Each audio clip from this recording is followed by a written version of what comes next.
Bago tayo mag-umpisa, pakilala muna tapos yung okay? Start tayo Q&A.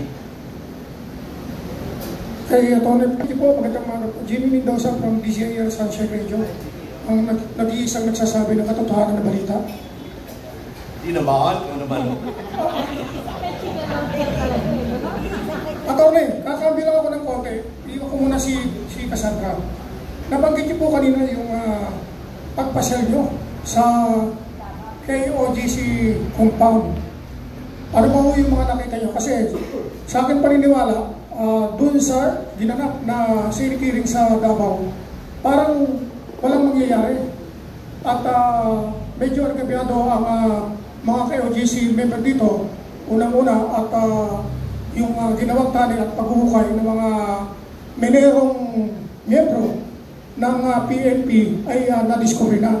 Ngunit parang wala akong nakita doon sa dalawang senador na may mapaparusahan dahil mukhang bugbog sarado na po ang KOGC compound na isang tao lang ang kanilang hinahanap. Pero yung buong compound, pinasak, sinira, at sabi nga ni General Torre, after ng hearing hapon, mulit at muli siyang babalik sa compound ng KOGC at maghuhukay, hahanapin si Pastor Kibolod. Kayo po, nagpunta po kayo, ano po ang masasabi nyo sa nakita nyo? Anyway, be as factual as possible tungkol doon sa question kasi siyempre, abogado po tayo ng KOJC at ni Pastor in person.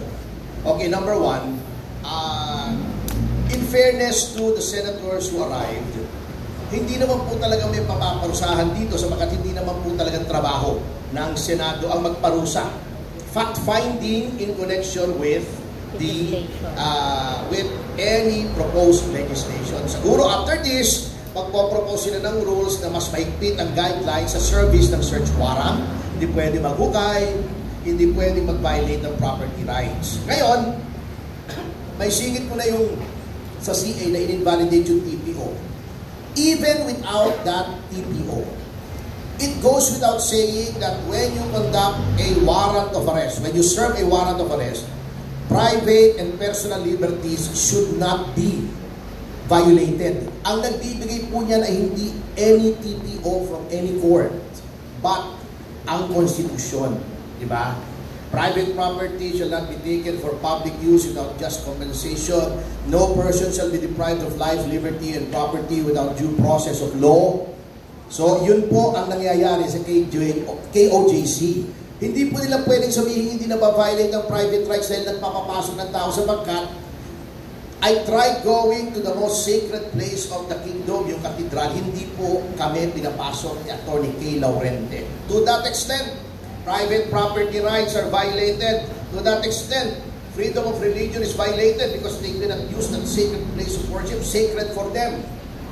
Number three, the presence of so many policemen there means that the compound cannot be utilized as a place of worship, as a place of residence ng mga religious workers at administrative offices ng kingdom as a corporation soul, at yung rights ng students ng Jose Maria College ay nababiolate din kasi hanggang ngayon wala silang pasok.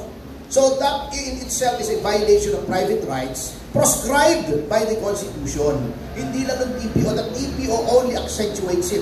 But I can go no further than that because as I understand, there's already an appeal before the Supreme Court. So sub judice tayo. Okay, but yun po ang mga facts on the ground na tuloy ang violation. And alam naman po natin, siguro hindi naman natin may tatanggi, no, na the presence of so many policemen sends a chilling effect. Ang warrant po under the rules of court, after 10 days, i-return mo sa judge. Whether it was served, magre-return ka, eto po yung pinahuhuli ninyo. Eto yung subject ng warrant. Or, if the subject cannot be found, after 10 days, babalik ka sa judge, Your Honor. Wala po yung subject, di po namin makita. Warrant is unserved. If you get new information that there is the presence of the accused anywhere, you ask for an alias search warrant. Lahat po ng abogado alam yan. So, yun po ang mga violations dyan. Aside from the assault on Kingdom workers, the assault, yung pineper spray na official na kababaeng tao ay nilapastangan, yung pagsira ng property na hindi naman sakop sa warrant of arrest. Alam niyo po, ito opinion ko to very clearly it is my opinion, hindi po factual ito. Ang tingin ko, ang aim lang nitong ginagawa sa Kingdom of Jesus Christ is to cause as much damage as possible as by way of revenge to the kingdom. Kaya binubungkalat yan. Piniperwisyo lang po. In the same way na yun ang ginawa nila, nung nag-search sila doon sa properties ng mga Tebes, winasak po nilang katakot-takot na bagay doon. Namimerwisyo lang po ito. Pero opinion ko lamang yun. Thank you po. Attorney,